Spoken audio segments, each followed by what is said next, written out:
Bienvenidos jóvenes al curso de Biología 1. Espero que se encuentren muy bien. Es un gusto saludarlos nuevamente. Esta es una de las últimas clases del ciclo escolar, entonces yo sí les deseo que pues den todo de sí y que les vaya muy bien, que esos esfuerzos que han pues plantado, sembrado durante todo este ciclo escolar, pues cosechen esos frutos ahora que estamos culminando. Entonces, hablando de sembrar y cosechar, justamente ahora vamos a empezar a hablar del siguiente reino de la naturaleza que nos hace falta, que es el reino Plantae. En anteriores clases, pues trabajamos todo lo que era el reino protista, y luego el reino fungi, que es el reino de los hongos.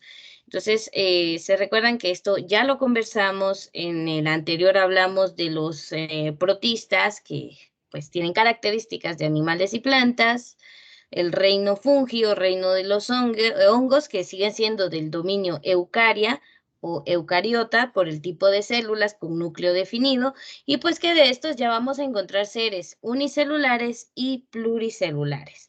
Y llegamos entonces al siguiente reino que van a ser el reino Plantae, donde vamos a encontrar toda la variedad de plantas del planeta Tierra, vegetales, árboles frutales, incluso pues enormes árboles como los que tenemos en el país y etcétera, todas las plantas.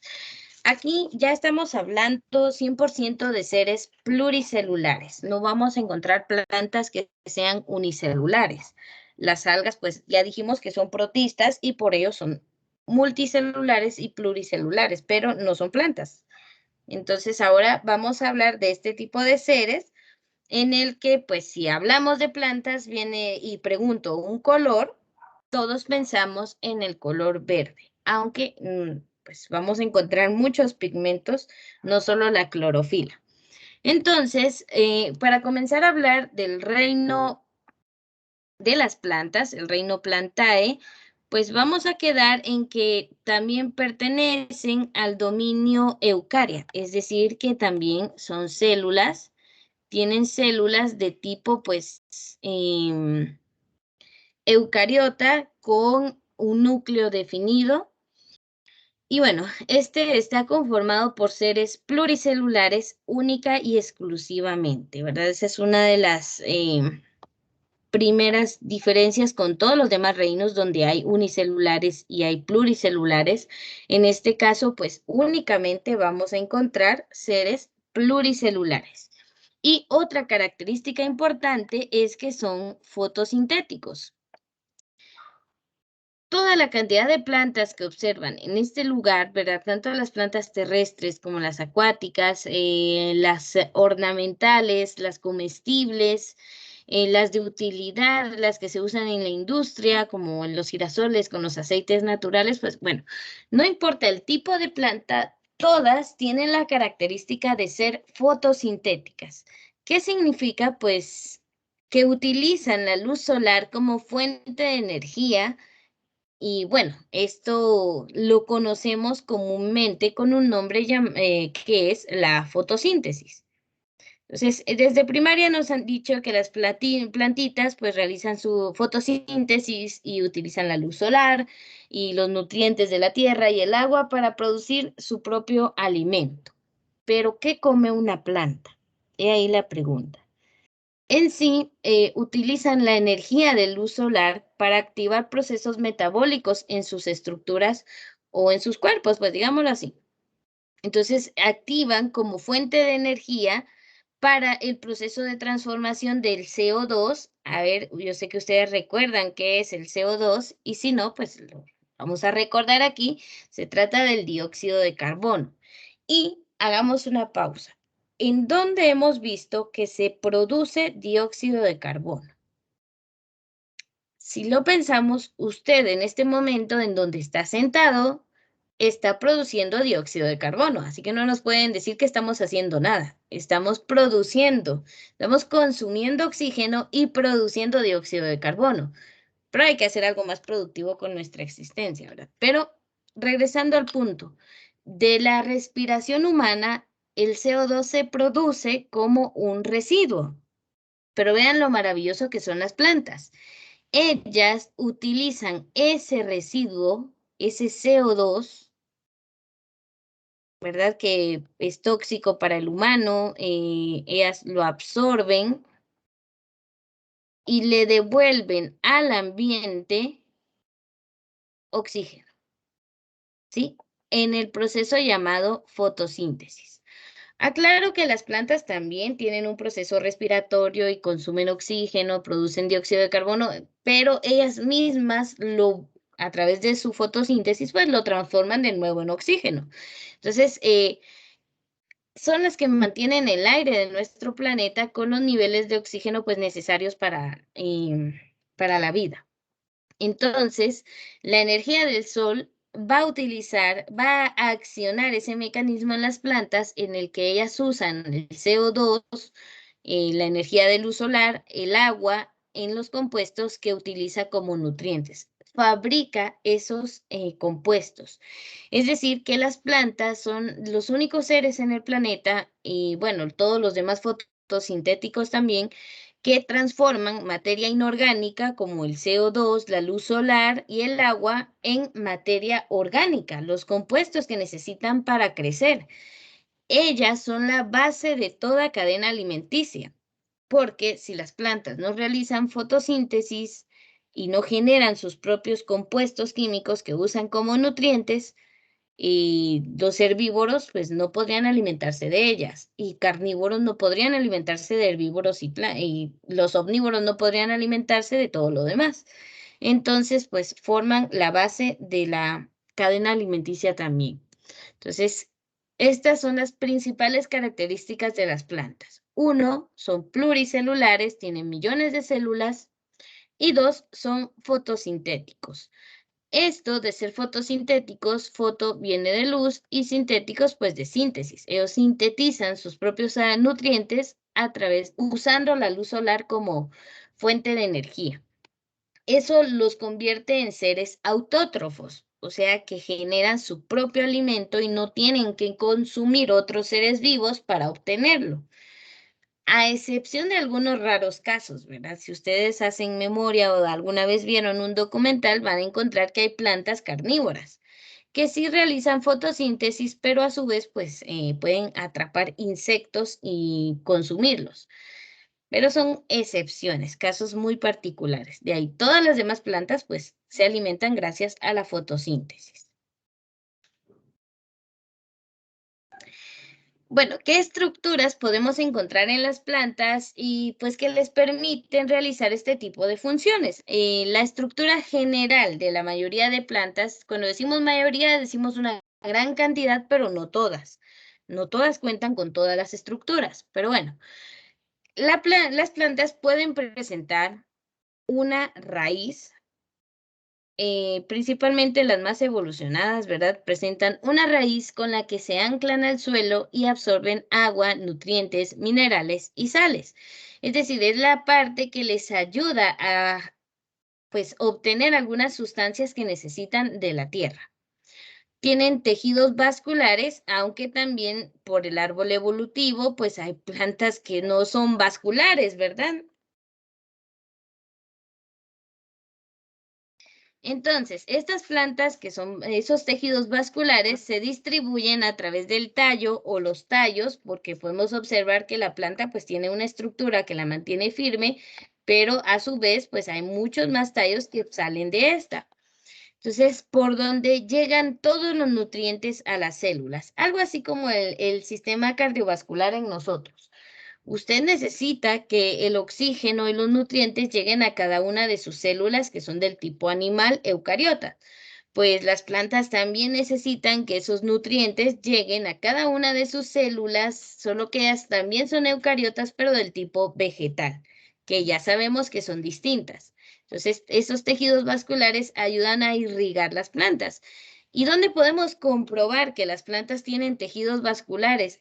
Basta con observar una hoja. Si ustedes observan las hojas, vamos a encontrar ahí unas nervaduras, que son estas líneas que encontramos. Son como los vasos sanguíneos de la planta. Entonces, pues, tienen para poder distribuir esos nutrientes. En la mayoría de las hojas podemos encontrar estructuras llamadas estomas, que miren, son muy microscópicas, es muy difícil poderlas ver así a simple vista.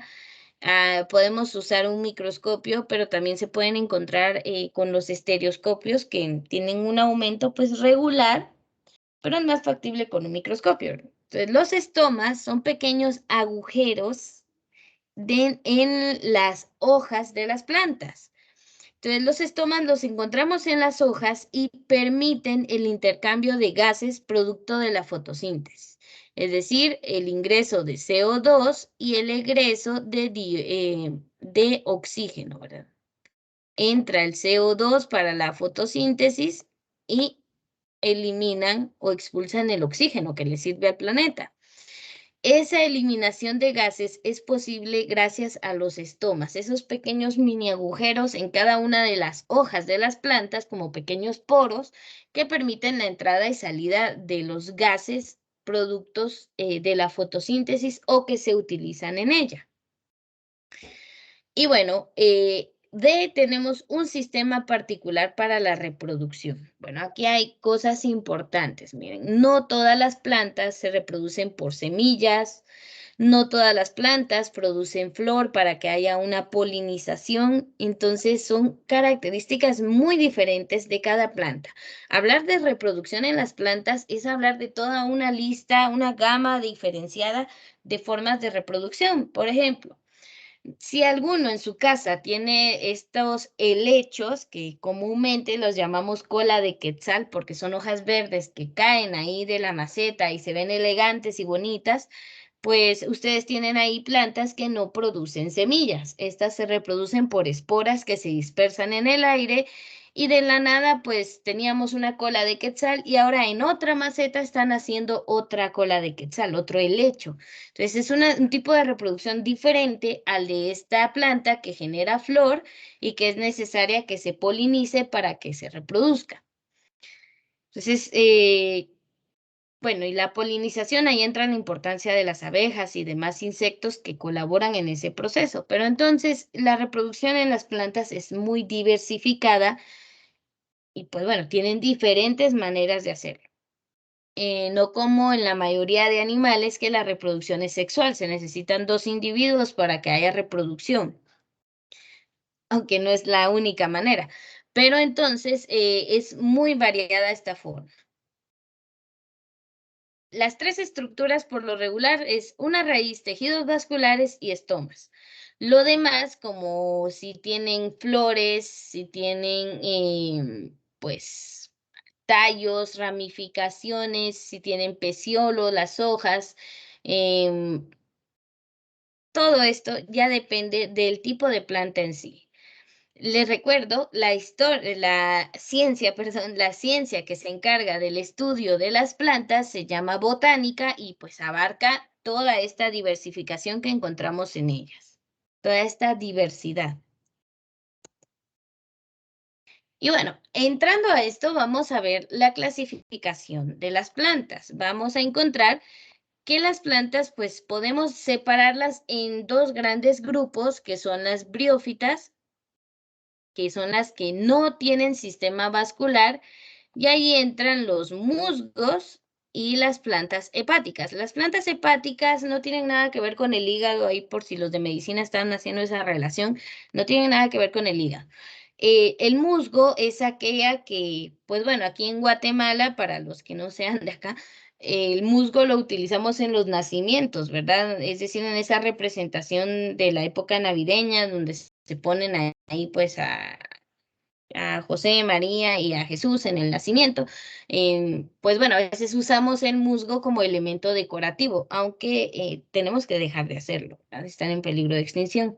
Entonces, el musgo, que es ese famoso barba de viejo o esa como alfombrita verde que colocamos, pues son briófitas, son plantas sin sistema vascular. Y las plantas hepáticas, que pues son de las plantas más sencillas que existen, a veces pues en lugares con humedad las vemos pegadas a la pared o a las piedras, pues son plantas mucho más sencillas. Luego tenemos a las traqueofitas, que son todas aquellas plantas que sí cuentan con un sistema vascular. Como están un paso más allá en la evolución, pues vamos a encontrar que están mucho más diversificadas. Y ahí encontramos a las pteridiofitas, que son las plantas sin semillas, cuyos principales, ¿cómo decirles? Ejemplos o representantes son los helechos, lo que les acabo de mencionar de las colas de quetzal. Ellas no tienen semillas, no producen semillas, pero de alguna forma se tienen que reproducir. Pues ahí están las esporas, ¿verdad? Entonces, los helechos son pteridiofitas, que son plantas sin semillas. Casi no se lee allí, pero pteridiofitas no se pronuncia la P, pues son plantas sin semillas. Principales representativas, los helechos, colas de quetzal y toda la variedad. Que crean que los helechos pues, no son las únicas plantas que existen. La cola de quetzal no es el único tipo de helecho que existe, ¿no? Y miren, los helechos son plantas ancestrales, existen hace millones de años en nuestro planeta y en la prehistoria pues había una megafauna y eran de tamaños descomunales. Aún hay especies actualmente que pues sobrepasan los 2 metros de altura. Yo recuerdo que en la Universidad Galileo, allá en zona 10, en el campus central, en la parte de atrás salíamos de una de las torres y pasábamos hacia la cafetería. Había un corredorcito en donde yo, maravillada, pasaba en medio, en ese lugar, incluso prefería bajar las gradas y pasar por ahí, porque habían unos, o hay todavía, ¿verdad? Unos helechos enormes. Entonces, son de este tipo de plantas que se reproducen sin semillas. Ellas liberan sus esporas al aire y llegan a la tierra y ahí pues tiene todo un proceso muy variado, muy bonito para poder reproducirse. Igual los licopodios, que es otro tipo de pterioditas sin semillas. Ahora, las más diversificadas y más modernas evolutivamente, podríamos decirlo, son las espermatofitas, ¿sí? Las espermatofitas son todas las plantas que generan semillas. Hay plantas espermatofitas que generan frutos y hay otras que no generan frutos, pero todas tienen semillas. Por ejemplo, las angiospermas, que son las que más nos gustan porque tienen semillas, pero están protegidas con fruto. Por ejemplo, si usted se come un durazno, ¿qué sobresale en el centro de esa fruta? Pues una gran semilla. Se come un mango, ¿verdad? ¿Cómo nos encantaría que el mango fuera completo y no tuviera esa gran semilla en el centro? Pero pues bueno, nos comemos el fruto, lo que rodea la semilla. Igual las sandías y las sandías, perdón, la mayoría de frutas pues tienen semillas que están protegidas con el fruto, esa carnosidad que nos gusta comer. Pero no son el único tipo de espermatofitas. También existen las gimnospermas, que son plantas con semillas desnudas, es decir, no producen pues frutos. Si usted observa, aquí en Chimaltenango, el bosque de pinos es uno de los que más abundan. Entonces hemos visto un pino una vez en nuestra vida. No les digo sí o no porque no me van a poder contestar, pero puedo apostar que ha visto un pino una vez en su vida. Incluso algunos optan por una rama de pino para la época navideña en lugar de ir a comprar un árbol plástico. Y lo ideal es un árbol plástico que dure varios años y que sea reutilizable. Aunque igual el plástico no es tan bueno, entonces siempre generamos contaminación. Pero ya de lado, regresando al tema, las gimnospermas son plantas que generan semillas. Y si usted ha sido observador, no sé qué nombre le den a las semillas del pino, ¿verdad? Algunos les dicen pinas, piñas. Por aquí donde yo vivo he escuchado un término que me causa gracia, que les dicen chicuyas. Entonces, si quieren, lo escriben en los comentarios, ¿verdad? ¿Qué nombre le han dado a las semillas de los pinos en donde ustedes viven? Como les digo, yo por piñas, chicuyas, ¿verdad? Tienen diferentes nombres regionales. Pero en fin, esas plantas, esa semilla es tipo maderosa, ¿verdad? no hay un fruto, ¿verdad? No es como que vayamos de un pino a bajar la semilla y, qué rico, y nos la comamos. No se puede porque no generan frutos. Igual son los cipreses, tienen sus semillas, pero no generan fruto o carnita comestible alrededor de esas semillas. Son gimnospermas. Ahora, las angiospermas, que son las que nos gustan, pues se dividen en dos tipos, las dicotiledóneas y las monocotiledóneas, que tienen relación con la cantidad de cómo nacen las hojas, ¿verdad? Entonces, esta es una clasificación totalmente diferente. Pero entonces, esto es todo lo que podemos hablar de las plantas, ¿verdad? Hay plantas, las más antiguas, las briófitas, sin sistema vascular, que son musgos y hepáticas, las traqueofitas, que tienen sistema vascular, que se dividen en pteridofitas, que son las sin semillas, helechos, licopodios, espermatofitas, que son plantas con semillas, que se dividen en dos, gimnospermas, las que no generan frutos, como los pinos y los cipreses, y las angiospermas, que sí producen frutos, que de ahí entran todas las verduras con semilla, las frutas, bueno, y pueden ser dicotiledóneas o monocotiledóneas. Bueno, hablemos un poquito más de esto.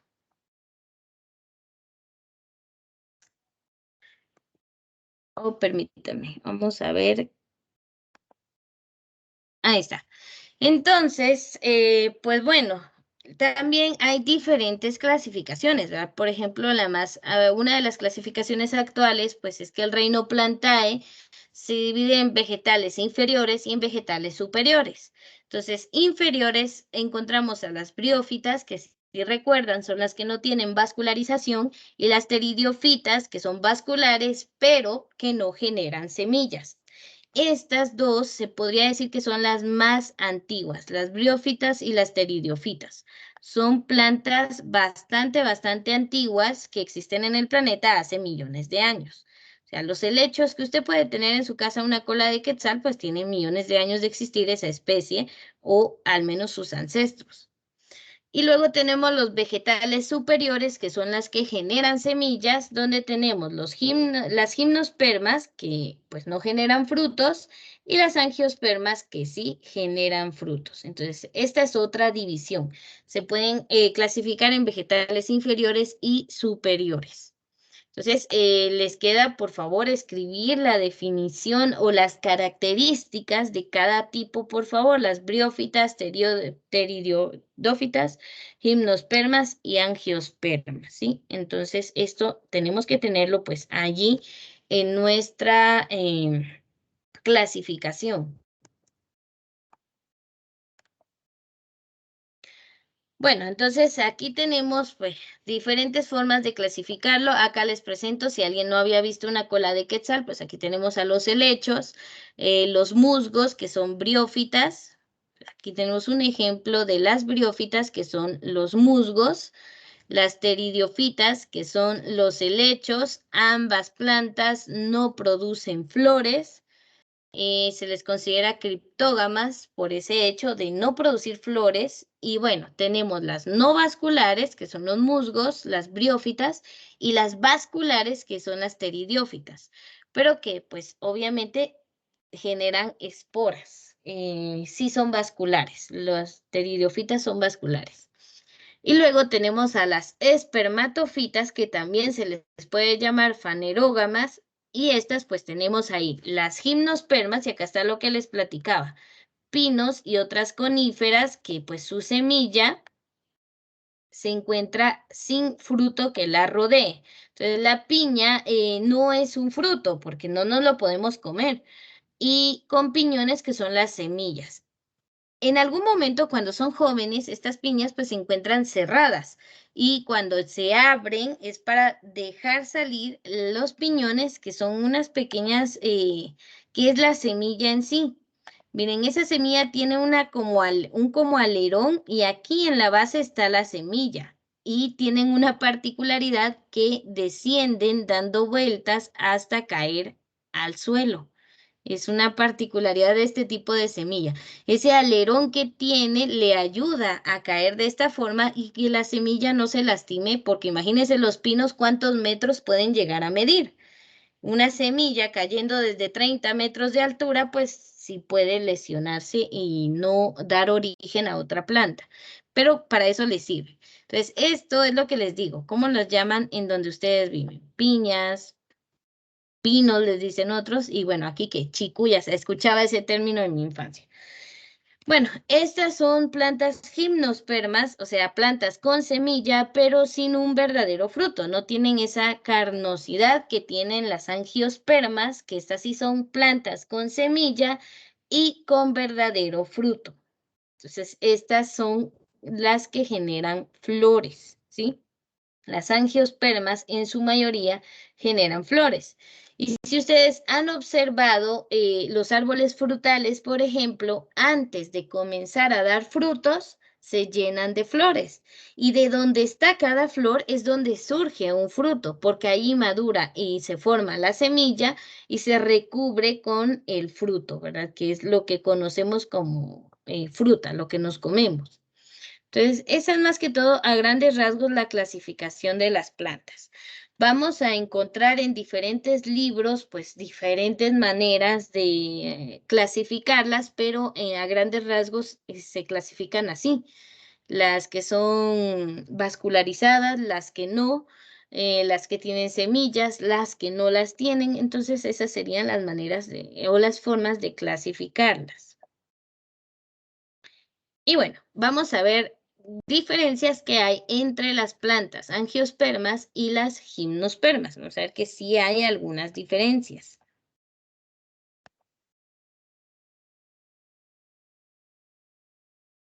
Y con esta justamente vamos a ir terminando el contenido de esta unidad. Y pues bueno, con esta diapositiva terminamos el contenido de la clase de biología. El próximo miércoles no significa que no haya video de la clase. Sí va a haber, pero ya sea que yo haga un repaso general del contenido o les deje material que pues nos ayude a entender y a relacionar mejor los temas. Entonces sí va a haber trabajo el próximo miércoles. Y el siguiente pues ya sería la evaluación de unidad, para que vayan considerando sus fechas. Entonces, para ir terminando con el tema de plantas, vamos a encontrar las diferencias entre angiospermas, o sea, las que producen frutos, y las gimnospermas, que son las que no producen frutos, pero ambas producen semillas. Entonces, veamos, angiospermas, plantas con fruto y semillas, gimnospermas, plantas sin fruto, pero sí con semillas. Bueno, el tallo de las angiospermas es herbáceo.